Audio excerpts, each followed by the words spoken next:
some saying the balance of the bourse appears to have found its equilibrium and looks set to point higher again, but it's looking to be quite a challenge in getting higher. What's your view on the markets right now?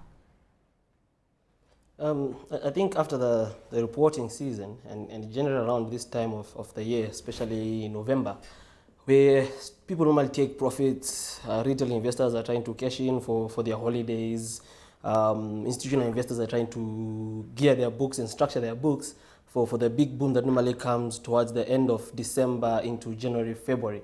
So yeah, currently we are trading sideways, we're just chopping around in the market. With the KPC rights issue also, I really don't know whether the market will edge up more faster than what we thought. Because basically, if attention moves to one counter, that means the rest of the counters will suffer. And KPLC really doesn't move the market that much because of the volume of shares that it moves. So we're in a period where we'll trade sideways for some time.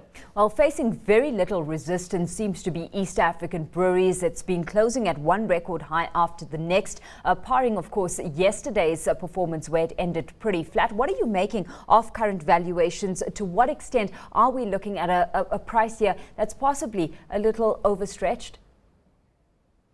Not really. If you look at the fundamentals of the company, the market position that it has in East Africa, basically they really don't have such a strong competitor or such strong competition in their field, especially in the Kenyan market. Yes, there is Kericho Breweries that is trying to bring in new brands and trying to get market.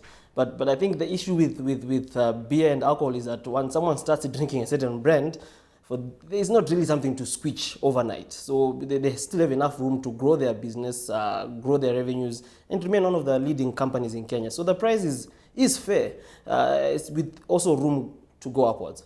Well, we've seen the same kind of exuberance around a counter like SAB Miller here in South Africa, especially after its interim numbers were released last week, noting specifically a strong pickup in emerging markets. SAB earns more than 80% of its profits from emerging markets. It has a very strong focus in that regard. Any concern about the possible competition that could be headed East African Breweries' way? Yes, after the siege of the agreement that they had in Tanzania and everything that involved around that, as we go into next year and as a biller starts re-entering the market again, depending on what strategy they actually use, I don't think they'll really come and set a plant in Kenya. They'll basically export the beer into Kenya from wherever they're manufacturing. Whether it's going to be Tanzania or from SA itself. And their target market will not be the common Mwananchi. If they use their brands, the Heinekens, the Castle, Lager, and all those stuff, they might get the NGO class, the expatriate class, the high net worth class that want to feel like they're drinking something a bit more expensive than the rest of the guys.